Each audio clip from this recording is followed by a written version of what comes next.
Good morning, everyone.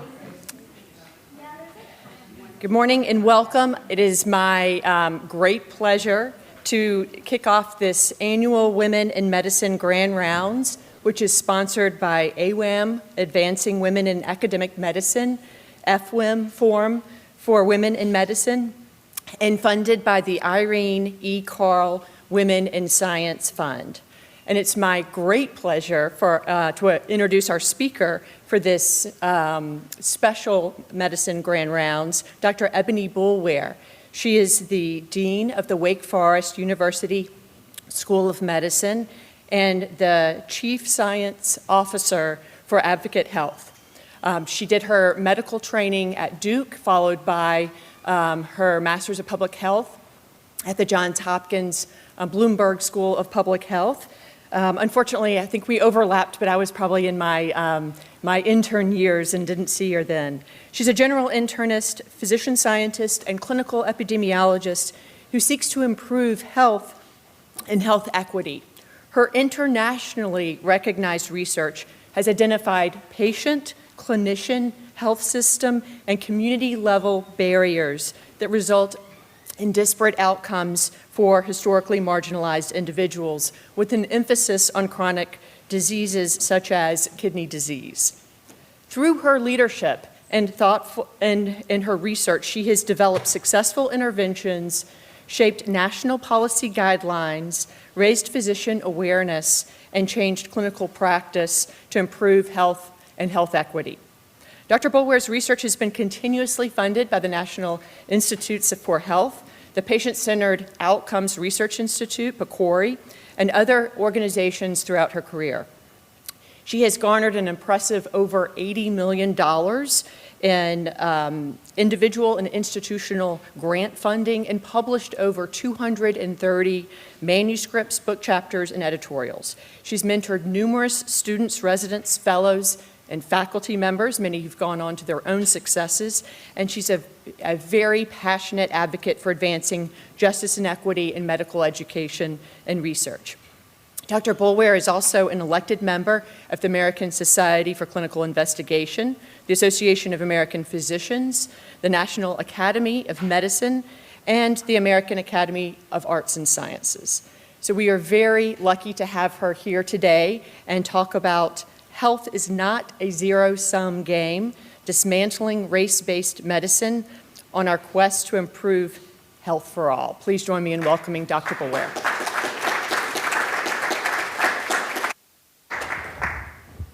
Can you hear me? Okay, thank you so much. It's really an honor to be here, particularly as we're focusing on women in medicine, standing on the shoulders of many great women pioneers in research and medical care and in leadership, and so I want to honor that legacy. Today I'm going to be talking about something that is really more of a thought piece for us to really think and engage with something that I'm very passionate about, which is how do we improve health for all and examine our practices in medicine and thinking about the influence of how we deal with race and other identity-based issues on a quest to improve health. So first, I'm here as a subject matter expert, and the views that I'm expressing, which are largely very much evidence-based, do not reflect Wake Forest University School of Medicine, Advocate Health, or any of the other organizations that I'm affiliated with. So in medical grand rounds, we start off with a patient case, and I'm going to start us off with this case of Jane Doe, who's a 26-year-old black woman who presented with microscopic hematuria, proteinuria, and a slightly decreased kidney function to an urban University Hospital medical subspecialty clinic. And this was a case that was presented and published by some colleagues of mine. Jane Doe had no symptoms, but she had a brief upper respiratory tract infection 6 months prior to presentation. Her blood pressure was 147/94, her pulse was 74, and her temperature was 36.9 Celsius. Physical examination was unremarkable except for trace pedal edema. And a urinalysis revealed hematuria and scattered red blood cell casts. And the nephrologist thought nearly a classic case of IgA nephropathy, but IgA nephropathy is so rare in Black patients. And a biopsy was done consistent with IgA nephropathy, as they suspected. And at follow-up, the nephrologist asked the patient about her family background and learned that her mother was from Taiwan, her paternal grandmother descended from Greek immigrants, and her paternal grandfather was Black. And the nephrologist realized he had decided on the patient's race, quote unquote, and categorized her as Black without asking about her ancestry or eliciting a detailed family history. And so I think this case really brings up some important questions, and I think there are some common themes that we kind of confront all of the time in medicine.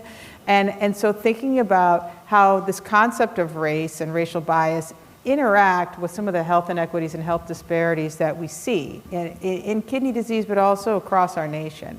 And so I'll be talking about the concept of race and what is racial bias. I'll be talking about systemic bias and how do we know and when can we detect when systemic bias may be at play. I'll be talking about the concept of race essentialism in medicine. And then I think something that really trips us up as we're thinking about how to improve health for all is this concept of zero-sum game thinking and how we can really identify that as we take steps forward as a field. So let's talk about race and racial bias. So what is race? Race is, or any identification, is really a classification of human beings. And bias is really the mechanism where we have people, beliefs, actions, and policies that, as a mechanism, sort of sort people out. No matter what this is, it's going to lead to some sort of better status versus worse status. And then we have this inequity or the disparities that we see. So it's the classification, the mechanism is the bias, and often leads to inequities, and we see this in multiple different areas where people have better status versus worse status. So in the case of racial bias, where did race even come from? And it's important for us in the medical field to realize that much of the origin of the construct of race came at a very early time period, but was at least reinforced by physicians and taxonomists in the 1600s and the 1700s, who categorized initially individuals into four basic categories: Europeus, or white; Afer, black; Asiaticus, yellow; or Americanus, red, and assigned these groups, just as they would assign plants or other groups, characteristics. And the Europeus were assigned or categorized as being very vigorous, muscular, flowing blonde hair, blue eyes, very smart. Going down to the Afer, was sluggish, lazy, black kinky hair, silky skin, flat nose, crafty, ruled by caprice.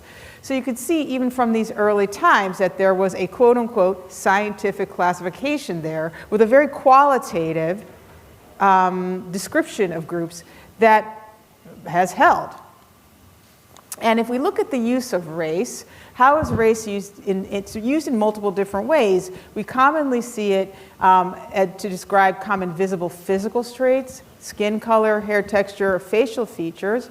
But it's also been used to describe continental aggregates, the African race, European race, the Asian race, linguistic or religious groups, Arab, Latin, Jewish, or political, national, or even ethnic groups. So the term race has been assigned in multiple different ways. And if you look at the US Census and how race has evolved in the United States, this is a depiction of race from the census year, it's hard for me to get up here, 1790 all the way to current time.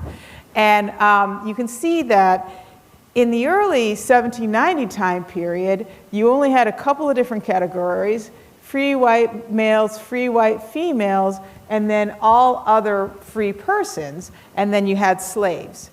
And then as you see that this evolved over time, so by the 1890 time period, you have people being classified as free white males and females, black, even then octroon and quadroon. This is like how much of black blood do you actually have in your body.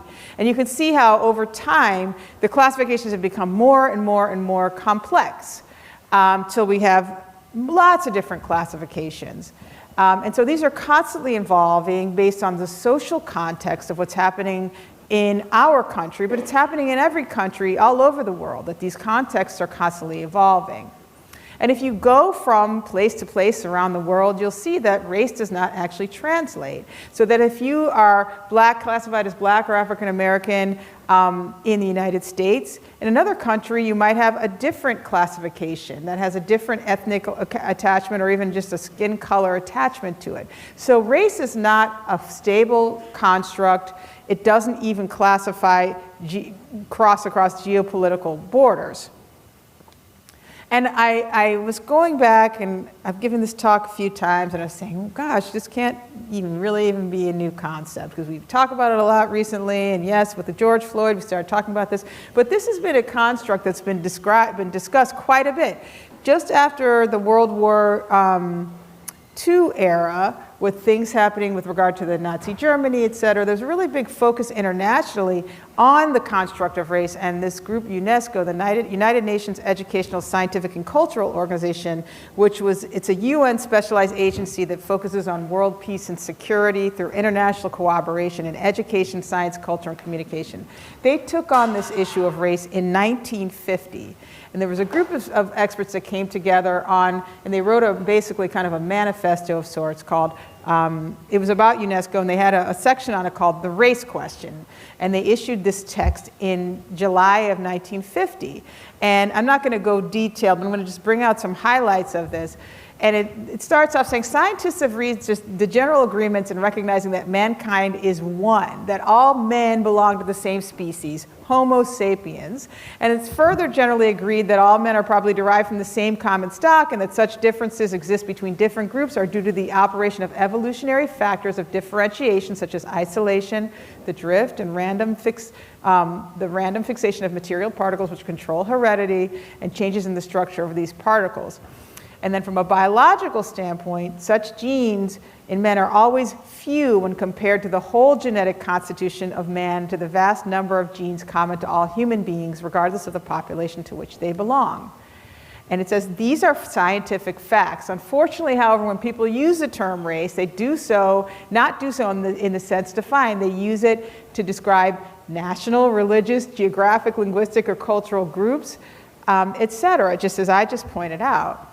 And so even because there's been serious errors being used when the term race is employed, it would be better when speaking of human races to drop the term race altogether and speak of ethnic groups. So that was in 1950, but it took until the 1990s and early 2000 for the Human Genome Project to be completed to say the exact same thing. So when the human genome was fully mapped out, it was just identified that only 0.1% of all DNA of individuals varies among individuals. And of that 0.1 variation, 80 to 90% of the genetic variation occurs within traditional continental race-based groups, Africa, Asia, Europe. 10 to 15% between groups. So we're talking about 0.1%, and then we're talking about minuscule amounts of genetic variation, super minuscule. So there's more intra-race variation in genomes than between-race variation, and there's no precise meaning of race, there's no common taxonomy, and there's no even agreed-upon races. So that's a really important fact for us to ground ourselves in as we talk about race-based medicine. As a result of this, the NIH, the National Human Genome Research Institute, which I think has recently either been closed down or is really under severe cut down, issued a statement that said race is an ideology, and for this reason, race should be more accurately described as a social construct and not a biological construct. But this didn't come from here. This has been something that's been discussed for decades and decades and decades as a well-appreciated scientific construct and concept. Okay, so let's just talk briefly about the types of racial bias. We often talk about intrapersonal bias. This is the belief that race is a primary determinant of human traits and capacities, and that racial differences produce an inherent superiority of a particular group. Interpersonal bias, which is conscious or unconscious bias, which results in differential actions with regard to race. And then systemic bias, which are policies that result in differential treatment and lived experiences of individuals on the basis of race. So when we have systemic bias, We talk often about this being structural or institutional bias, and this is reflected in the policies, laws, and practices that they result in differential access to goods, services, and opportunities by race or other identities. Patterns of racial gaps that you'll see across societal sectors, and patterns of racial gaps across multiple dimensions of systems and institutions. So we often will see that people of different races or different identities have different access or poorer access to clean air and water, poorer access to opportunities for transportation, employment, housing, all kinds of opportunities that we see the same patterns over and over and over in multiple different sectors of that affect a global lived experience. So folks that are subject to bias have deprived resources and opportunities in multiple different areas. An example of this that has been going on for decades and decades and decades is this history of redlining, which was a federally supported policy that was in the 1930s, where the Homeowners Loan Corporation was providing guidance to mortgage lenders about what areas would be good areas to offer mortgages versus risky areas to offer mortgages. And so what was done was something called redlining, which was to go through over 200 cities in the United States and say, where are the areas that are worth investing in, where you should give mortgages, and where are the areas that are not worth investing in, where you should not, where we recommend about the giving mortgages being more risky. And the redlined areas, and this is a picture in St. Louis. If you can look, there's some great resources where you can see this all over every place I give a talk, there's always a red line map.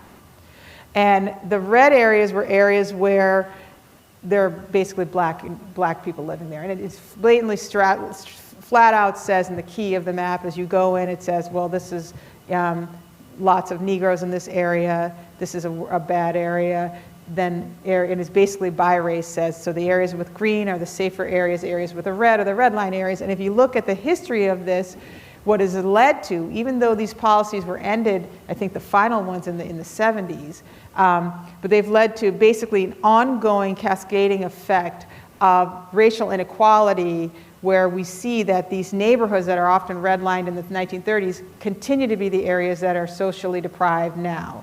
So I wouldn't be surprised if we looked at St. Louis, unless there's been a huge amount of gentrification, that these same areas that are mapped in the red areas are the same areas that are socially deprived now. And why is that? Because we have residential segregation by race that was there for a number of different societal reasons. And then because of policies like this, you had a systemic lack of financial investment in those neighborhoods. That leads to historically lower income families being only living in those neighborhoods. You then have a lower tax base, fewer educational resources.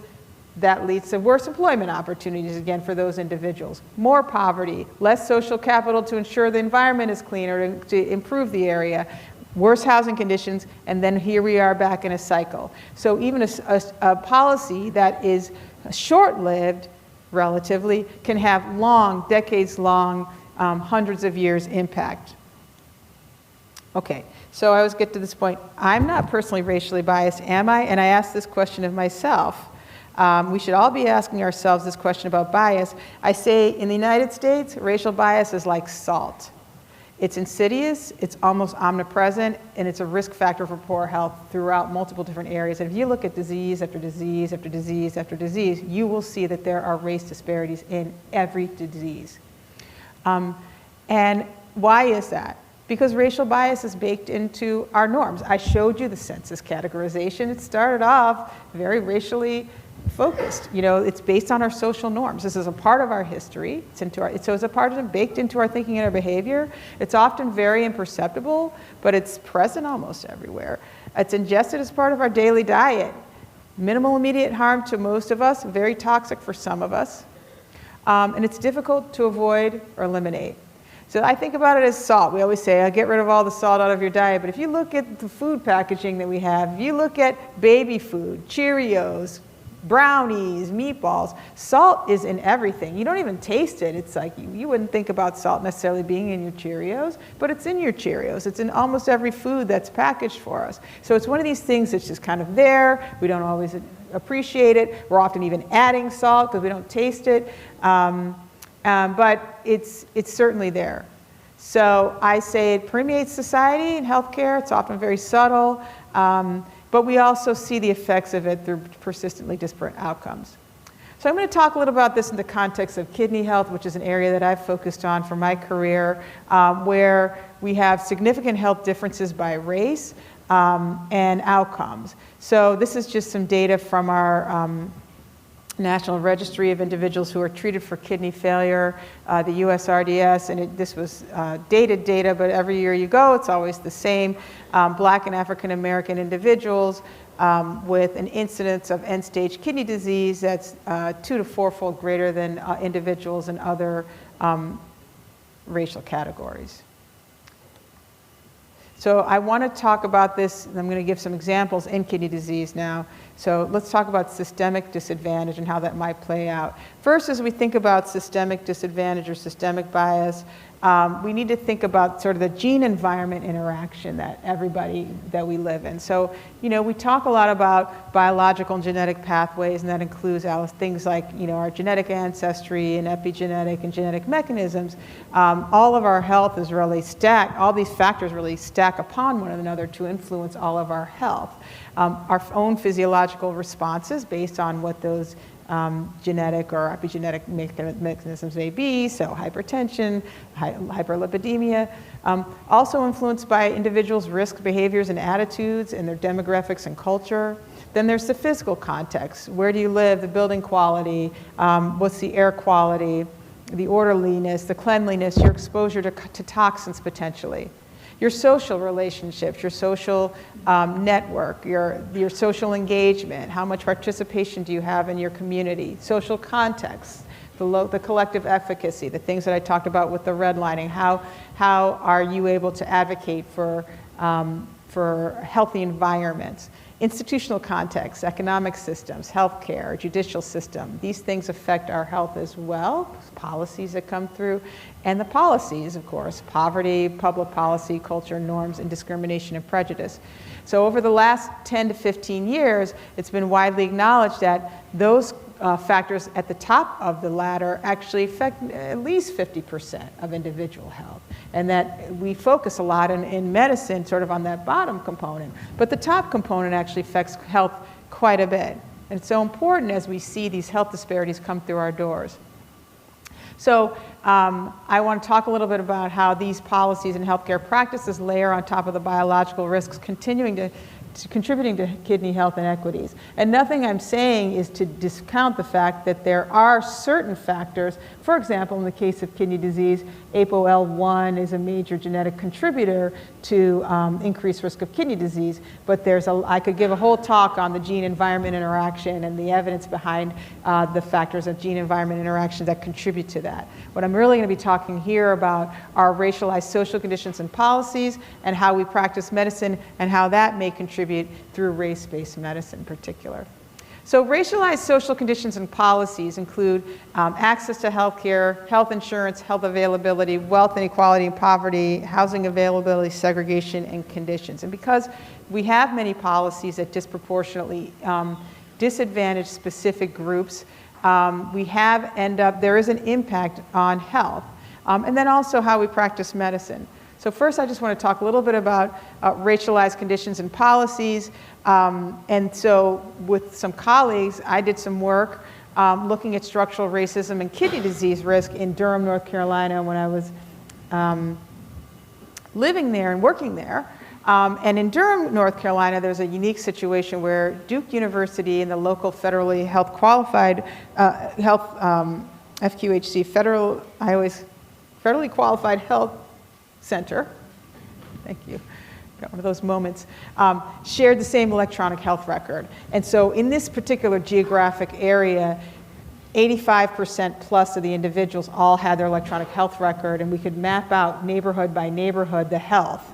And we were really interested in looking at, okay, well, what does it look like neighborhood by neighborhood? How do neighborhood conditions really impact kidney health? And we were focused in on racialized policies and the constructs of structural racism, which I'll get into.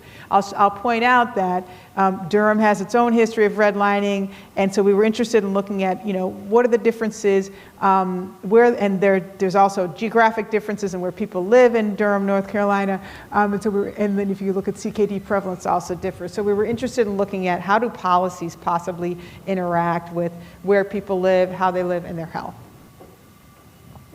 So we looked at what we called structural racism constructs, which are things that would be impacted by policies, where there would be racial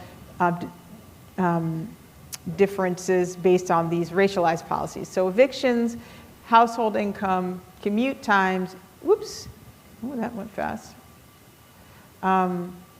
Impervious areas, which are like the amount of concrete in your neighborhood, built environment, election participation, which is a proxy for political disenfranchisement and priorities, the effect to which a neighborhood's priorities would be reflected in the policies that impact the neighborhood, violent crimes. So in each of these different areas, we've seen racialized differences in the ways that policies affect individuals, particularly individuals of color. So we did an analysis taking the electronic health record data, looking neighborhood by neighborhood at all of, and we'd had publicly available data from multiple different sources on all of these different constructs. And I'm just going to summarize it to tell you that we looked at some global indicators, including the degree to which a neighborhood had white residents. We looked at income and racial polarization and area deprivation, and we looked at these different discrete indicators of racialized policies and practices, and we found that universally they were associated with increased risk of chronic kidney disease, diabetes, and hypertension. And so it was not a causal study, but it showed a very strong correlation between these factors and the health of the individuals in neighborhoods. So clearly we need to do longitudinal studies, but I think a global take would be that there is a strong association between where people live, the social factors and conditions that they are influenced by, and their health. Okay, I'm going to pivot a little bit to how we practice medicine, because that provides sort of a global view, but then we're practicing within a healthcare system. And so we have certain assumptions and that affect our treatments and our referral practices I think I really wanted to shine a light on in this talk. And so I'm going to talk about the effects of systemic racial bias sprinkled throughout a continuum of kidney care. And in kidney disease, it's really a protracted chronic condition where individuals are coming in. First off, they show up in primary care with hypertension, diabetes, and other common risk factors and totally asymptomatic. And then we often see, unfortunately, some people have a very rapid decline, but others are indolently declining until the point that they may need specialty care, and then they may ultimately need dialysis or kidney transplant. Well, I'm going to show you that there's evidence that at each of these different stages that there's some disparities and potential for racial bias. For example, this is data from NHANES study from 2003 to 2012 showing that hypertension treatment control, hypertension being one of the #1 risk factors for CKD progression, worse among Black uninsured individuals, so that even after adjustment for age, sex, comorbidity status, if you look at Black individuals versus non-Black individuals, those Black individuals who are uninsured are less likely to be treated or have their hypertension controlled. There's also evidence that Black individuals are less likely to receive pre-dialysis care from nephrologists. This was data that looked at multiple cohorts of individuals from 2005 to 2007 national data, 2008 to 2010, 2011 to 2013, and 2014 to 2015, and basically looking at Black, Hispanic, and Asian individuals compared to white individuals and their receipt of pre-dialysis care within nephrology care within 12 months of developing end-stage kidney disease. And what was found was that in 2000 to 2005, Black individuals, 2005 to 2007, Black individuals had 18% lower hazard adjusted adjusted of receiving pre-dialysis care compared to white individuals. And that actually got worse from 2014 to 2015, so they had a 24% lower hazard.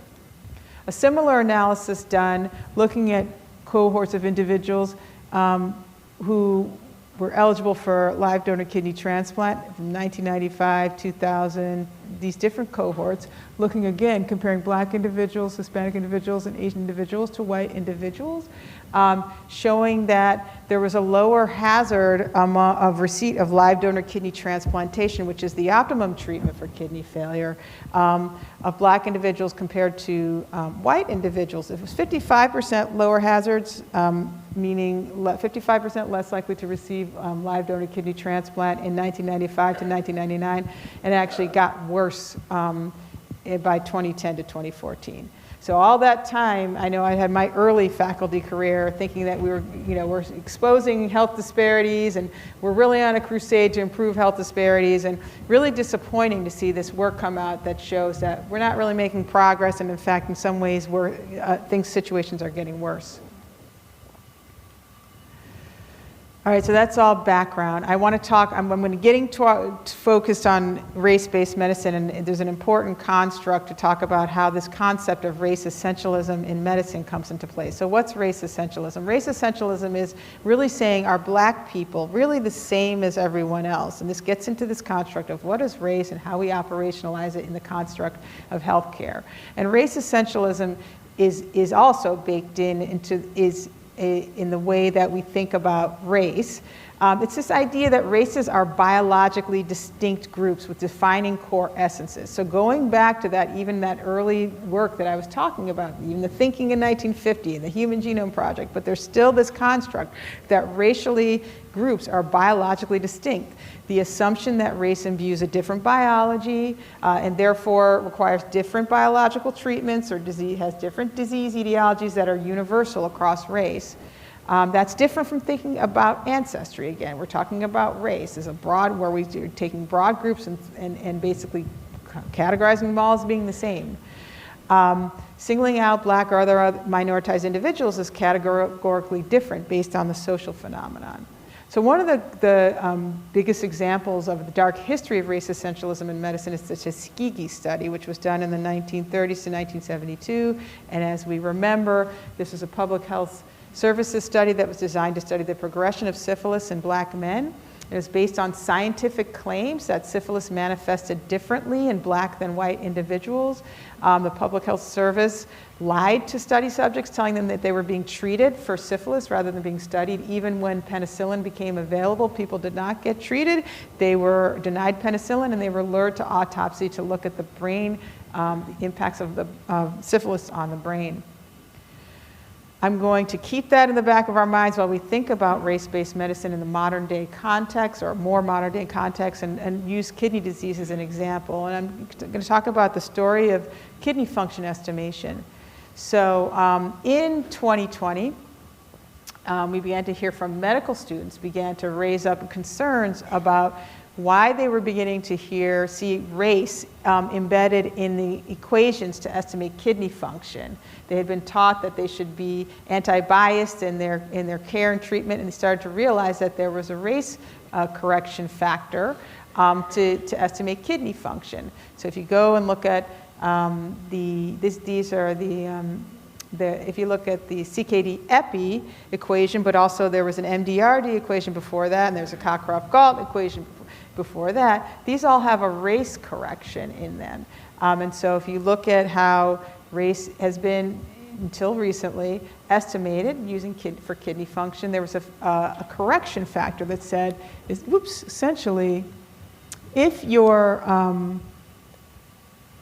race is black, you'd have 16% better kidney function than people who were non-black. And the rationale for including this was that when the investigators were really kind of looking at the data, they noted that there were some differences in the data from the data that they had, which is bringing from multiple different groups, select populations from different trials and cohort studies. And if you really go in and look at it, there really is no clear rationale. Actually, folks that did this are colleagues, close colleagues of mine and friends actually at the time, not really thinking about this, but trying to reconcile data and saying, okay, we can get everybody on the same curve, we provide this correction factor. But then there was a rationale that was also fuzzy that was put forth, saying that the variables were associated with muscle mass, the main determinant of creatinine generation. And as this became more and more widely exposed, this became a huge debate within the kidney disease community.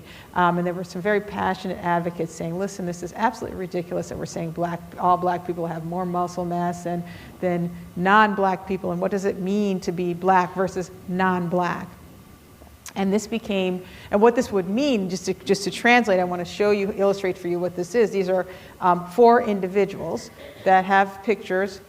We might assume, and this goes back to that early case, that one individual is black, one individual is non-black, and that these two, although they have the exact same serum creatinine, upon which the eGFR is estimated, they have different GFRs. So the individual with the darker skin at the top has an eGFR of 65 versus this individual has an eGFR of 56. And we see that same thing in these two individuals, a differential based on the skin color, based on the race.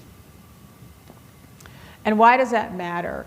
Because as I showed you in the beginning, black individuals are 4 to 6 times more likely to have incident kidney disease. And so these are the individuals we need to be really focused in on prevention, treatment, and getting access to equal care for this devastating disease that not only causes significant morbidity and mortality, but also is quite expensive for us to treat. 1% of Medicare beneficiaries take up some huge amount of Medicare expenditures for treating end-stage kidney disease. So we want to avoid that at all costs. But if you look at it, hypertension treatment goals, the prevention treatment goals, hinge on GFR. Okay, the JNC recommendations have differential recommendations based on race. Kidney care referrals also hinge on GFR. You get to a certain point, you're supposed to get referred for that pre-dialysis care, but if your kidney function looks better, you're not going to get that very pre-dialysis care that you need. Transplant evaluations and transplant referrals also hinge on eGFR. And even transplant waitlist eligibility. So across a whole cascade of care, for a group that really needs the most care, we're actually telling them your kidney function is better than others. So there's a real disconnect in terms of just even basic logic. There were a lot of debate in this, and this has actually been there. This was a national debate, and some modeling was done that said if you just simply removed that race coefficient, 1 million black adults would have a new diagnosis of CKD because they would have now an eGFR of less than 60. 70,000 people would have new referrals to nephrology, 38,000 eligible for kidney transplant evaluations, and 102,000 with new medication contraindications. People would get nephrology care 3.6 years earlier and transplant eligibility 2 years earlier. And that means a lot when you have a disease that causes 50% mortality within 5 years. So these are huge impacts, even on an individual basis. And then you think about also the lack of transparency. When this came out and this became a big national debate, then nephrologists were really faced with, oh my gosh, there was a whole discussion about we need to remove this, and fortunately, as I'll say a little bit later, there has been work to remove race out of that equation. But the debate, the dilemma it really put our physicians in, it's like, hey, your GFR has changed all of a sudden. I told you 3 months ago that you had this kidney function, and now you have this kidney function, you need to see a nephrologist, and the patient's saying, how did this happen? So there's this question about transparency and what even goes into how we just dictate our care, and is that even ethical? I just put that out there for us to think about. Okay, and now I'm going to talk a little bit about what we need to do about this. So I am a very strong advocate, based on all that I've told you, that we should eliminate race-based medicine. We should just completely eliminate it. We should be based on our care should be based on sound scientific evidence and not social criteria, particularly when we're thinking about treatments for people and diagnosis and et cetera. But I think what slows us often, and part of the social construct of this is this concept of a zero-sum game. It's a situation in which if I win, you lose. So if I win, if I take this out, and this is actually parts of the debates that came out even within this construct of removing the race from the EGFR, it's that, well, some other people are going to be harmed. If you take out this race modifier, it means that then the non-black people are somehow going to get worse care. And this construct of zero-sum game is really harmful for us. So it often shows up as this construct of overdiagnosis. So, black individuals may be overdiagnosed with chronic kidney disease, so that we may have unnecessary treatment or crowding out of non-black individuals. Also see it sometimes in the I don't know if you're aware, but there's a pulse oximeter bias. So some of the pulse oximeters, many of them don't, detect the pulse oximetry as well because they weren't designed on people with darker skin. And there's a big push to standardize that and really force the industry to really just adjust the pulse oximeters. But there's been concern that adjusting that may decrease accuracy for others. So improved equity in care could worsen care for lighter skin tones. Similar in spirometry. There's been a race correction there. The race corrections in so many different things could label too many people as having lung disease. So it implies that there's a finite pool of legitimate diagnoses. But we should debunk this thinking. Race-free EGFR increases transplant eligibility so that everybody has access to kidney transplants. Correcting bias improves safety for everybody. Uncorrected devices overestimate oxygenation in black patients, could really harm them. So this idea that that there's just only so much health to go around, that there's only so much. This is actually something that comes up constantly to debunk this. But I think it's so important that we just remember that health progress belongs to everyone. We're not going to solve the problems of health disparities or health as a whole in our nation until we make sure everybody shares in that benefit. And to do that, we really need to get away from social constructs that really harm people's access to optimum quality care. So what do I think we need to do as next steps to dismantle this in race-based medicine? Well, first, I think it's really important that we confront the beliefs, reasoning, and the pedagogy. And I'll bring this up to say, in medical school, when I was trained to describe a patient, I still hear it, so-and-so is a 55-year-old black male, so-and-so is a 30-year-old white male, so-and-so is a 20-year-old white female. Why does it matter what this person is, black or male or this? It's creating ideas in our head about individuals. And it's very interesting. I'm a black female, 55-year-old black female, but I make this a joke. People always say, oh, black, there's a cultural link. I am a black woman who's been a vegan for 20 years. I run every day. Does that mean that I have the same dietary patterns as somebody who may not do that? There's all kinds of assumptions that come into these broad generalizations that we use, and I'm fascinated and also disturbed by the fact that we use these in our fundamental medical teaching. So how do we really confront those beliefs, that reasoning, and that pedagogy that gets us to a place that actually could be harmful to our patients? We want to embrace anti-bias practices, and we want to leverage our thinking as a profession for change.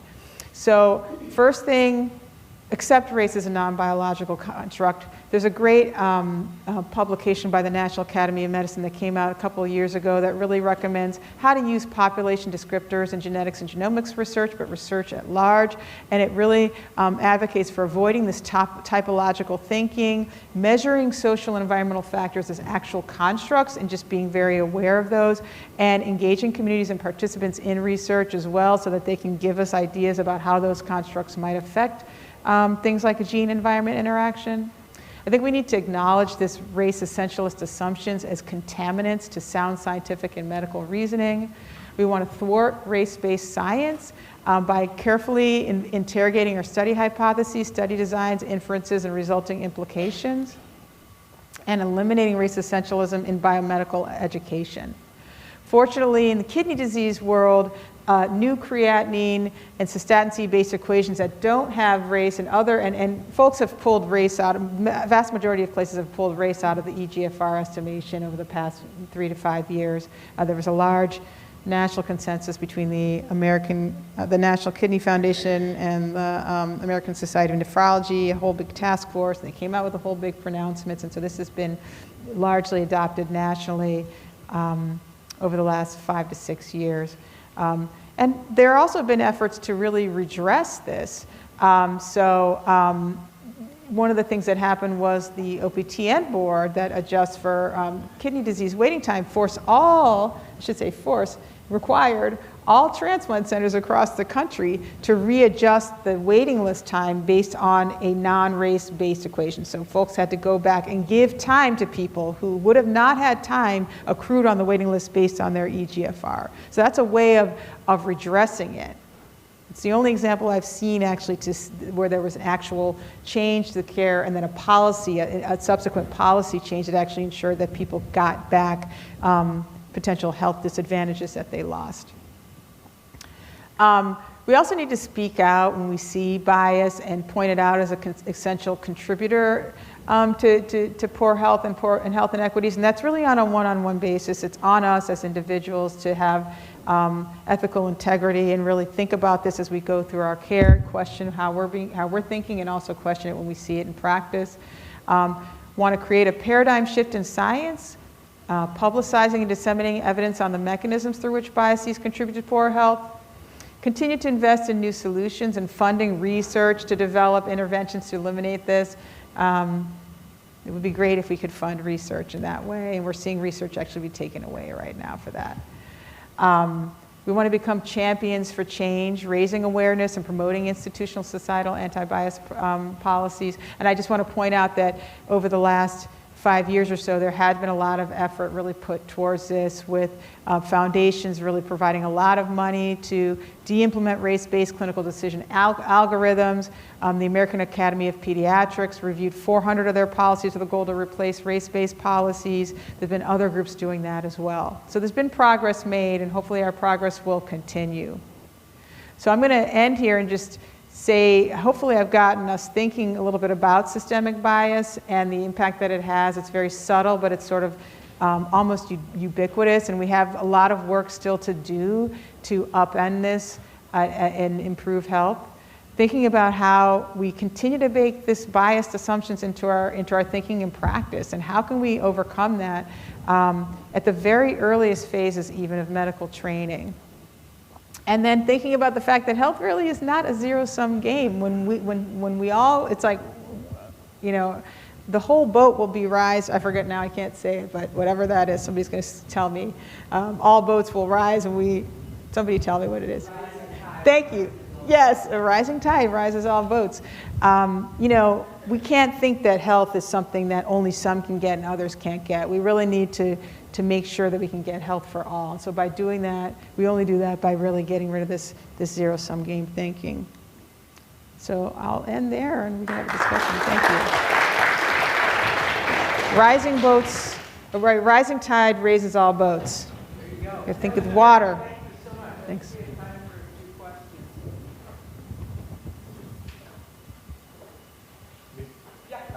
Okay, so is there a role for race in clinical research and public health research? So should we focus on trying to recruit,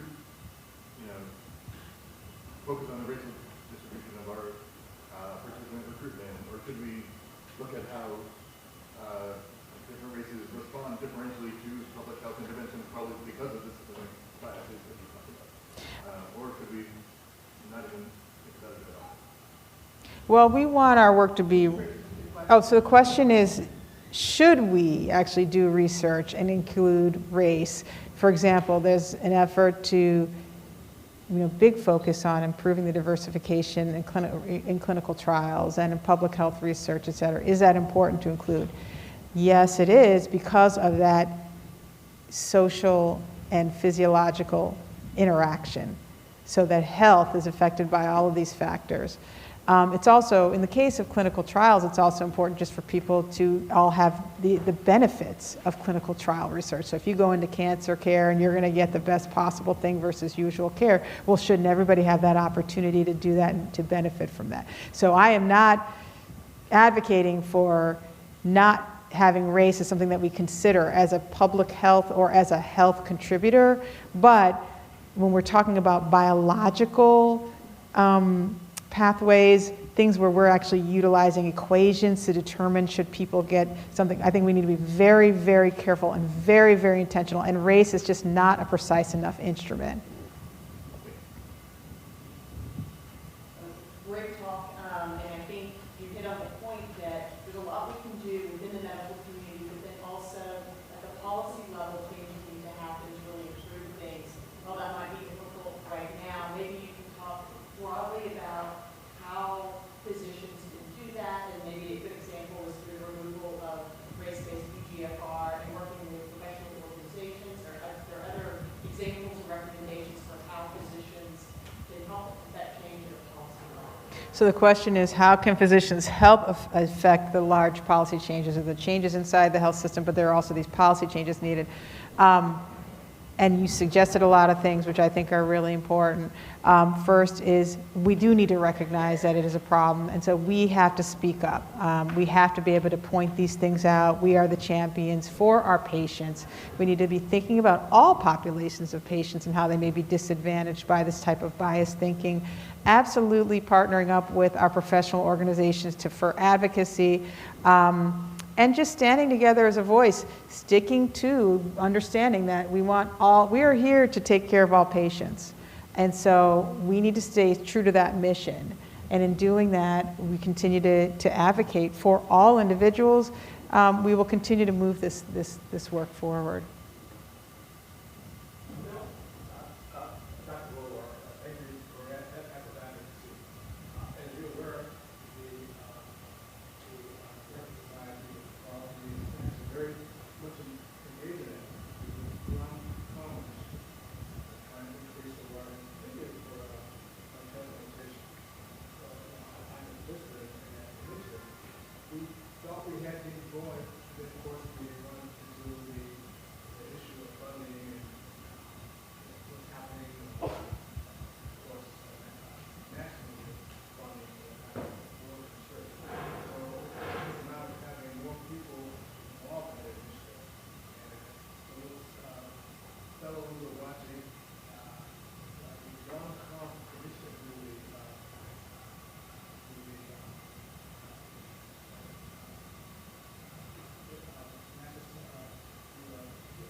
National Society for India, as well as JSN, really is an opportunity to get involved. So I would love to have them contact you or contact me if they want to get involved.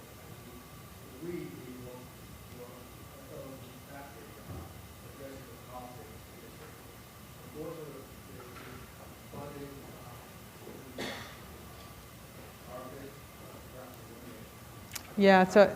Yeah, the comment is just that through professional organizations like the American Society of Nephrology, that there are opportunities to continue this work. And I think, the work does need to be done. If it's not going to be funded by one group, we've got to go to other groups and just enhance that funding. And so I don't want people to think that we'll not continue this work. It's so critically important to the health of our nation. We need to find alternative opportunities, but going to the professional organizations and the American Society of Nephrology, if you're in that group, very important, particularly for kidney disease. Thank you. That was an excellent talk. I really appreciate your last part about it's not helping out really something. Unfortunately, I think many people feel that way. Feel opposite, I guess. And one of the things that I'm constantly faced with when talking to colleagues and others, or when I do the work equity,